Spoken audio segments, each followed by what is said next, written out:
All right, another spark and another build. Welcome, builders of the weave. Today we're tackling something big, something fundamental.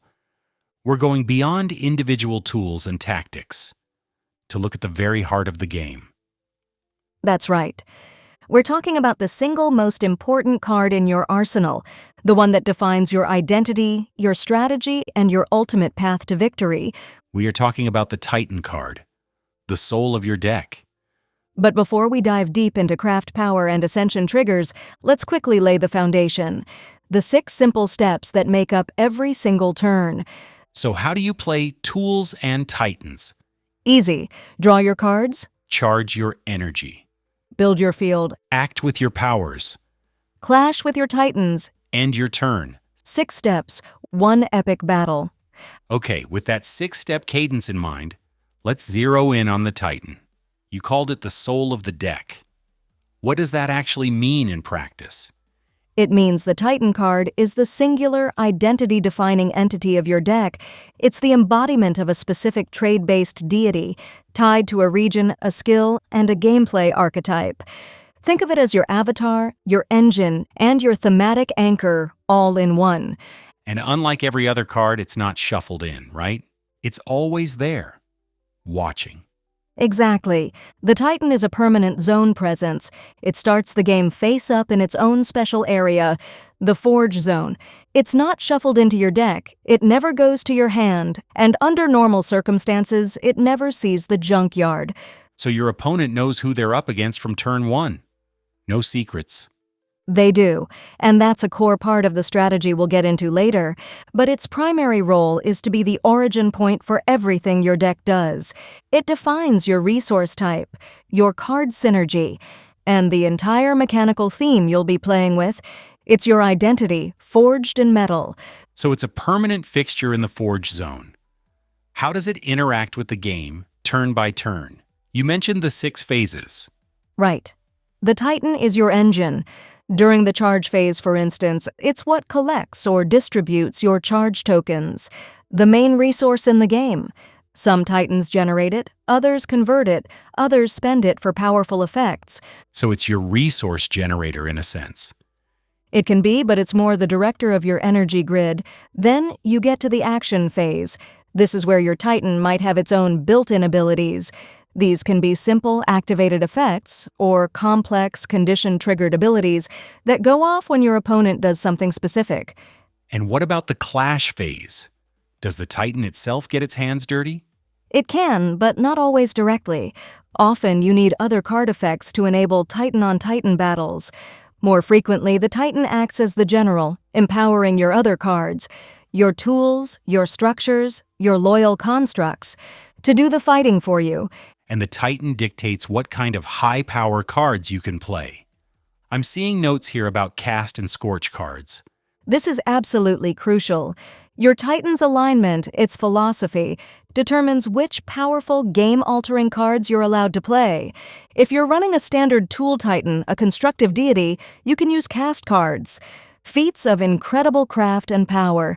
But if you've gone down a darker path, if you've embraced corruption and are playing a Rustborn Titan, you lose access to cast. Instead, you get to unleash the devastating Scorch cards. They are pure, destructive power, but often come with a great risk. it sounds like every single phase, every decision, flows back to what your Titan is and what it allows. That's the perfect way to put it. The whole rhythm of the game flows from your Forge Zone. It all boils down to that core loop. Every Titan turn, draw, charge, building act, clash, end. 6 steps, infinite ways to forge your victory. Okay, let's get technical. I'm looking at a sample Titan card and I see key stats. Let's break them down. First up, CP. What is that? CP stands for Craft Power. It's a core stat that determines your Titan's general influence. On one level, it determines the strength of its actions, but more strategically, it creates a synergy with your deck's cost curve. A high CP Titan might let you play bigger, more expensive tools and structures efficiently. Got it. CP is about power and cost. What about the next one, ST, ST is the structure threshold. This is a critical number. It represents the minimum number of structure cards you must have on the field to unlock your Titan's most powerful abilities, including its ultimate transformation. Ascension. That sounds significant. It is the endgame. The Ascension trigger is a custom condition printed on each Titan. It's almost always a combination of two things: meeting your structure threshold and achieving something specific to that Titan's lore. Like what?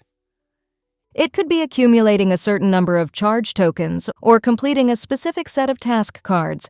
When you finally meet that trigger, The Titan evolves. precisely, it evolves into its higher form. The Titan ascended. This flips the card over or replaces it, revealing new art, new abilities, and a massive power spike. This is your win condition, the moment your engine becomes a god. And finally, what's this weave affinity? Every Titan is tied to an elemental weave. Green weave governs nature and regrowth. Red weave is fire and industry. Blue weave is water and information. This isn't just flavor text. It directly impacts your deck building. Certain cards are empowered by or limited to specific weaves, forcing you to build with synergy in mind. So when you sit down to build a deck, the first choice is always the Titan. How do you pick the right one for your playstyle? You match the Titan to your deck's archetype. If you love playing an aggressive aggro style, you'll gravitate towards a Titan like Fusio, the Welder. His purpose is fusing tool cards together for explosive, high-damage overdrive attacks. And for a slower, more methodical player? You'd look at a control Titan like Solaritan, the Solar Engineer. Solaritan has a mechanic where you can skip your attack phase to build massive amounts of energy for an unstoppable late game. It's a classic tortoise and the hare strategy. Let's talk strengths and weaknesses. What's the biggest strength? It's accessibility. Your Titan is always there. It's fundamentally uncounterable. Your opponent can't make you discard it or mill it from your deck. You never lose access to your core engine. But that accessibility has a clear downside: predictability. That's its primary weakness. Your opponent sees your strategy from the start. If they're playing a deck designed to counter yours, you're in for an uphill battle. Toolin. And the Titan isn't an island. It can't win alone. Not at all. A Titan is completely reliant on its support system. If you can't draw the right tools, build your structures, or generate charge, your powerful Titan becomes inert. A god with no worshippers is just a statue. Let's make this more concrete with an example. Tell us about a fan favorite. Voltara, the electrician. Voltara is a perfect combo control Titan. Her mechanic is based on efficient charge gain and redirecting that power. She wants to build a complex circuit on the board before unleashing a single game-ending surge of energy. And her weakness? Speed. A fast rush deck can overwhelm her board before her grand circuit is complete. Now contrast her with Fusio, the welder. He's the total opposite. Fusio is pure aggro fusion. You play tools, then use his ability to weld them into bigger constructs for immediate high-damage attacks. But this comes with a risk. He can overheat. Push him too far, and you risk a rust shock, an explosion that can damage your own field. And then there's the dark reflection, the rust-born version of Voltara, Shivult. Shivult is what happens when controlled energy becomes pure entropic chaos. She's a burn entropy archetype. Shivult uses rust-driven mechanics to unleash a constant, unpredictable surge of damage. But that chaos is a double-edged sword. It can easily sabotage your own plans if you aren't careful. So when you boil it all down, the Titan is everything. It's your deck's construction guide, your resource curve, your win condition, and your narrative identity. It is the soul of the machine. The entire experience is centered on how you build around, empower, and ultimately ascend your chosen deity. It's the first card you choose, and the last one that matters. A foundational piece of game design. And no matter how complex your strategy gets, it all comes back to that simple, elegant loop. In every match of Tools and Titans, your tradecraft unfolds in 6 simple moves. Draw, charge, building, act, clash, end. simplicity for the novice, Mastery for the Titan.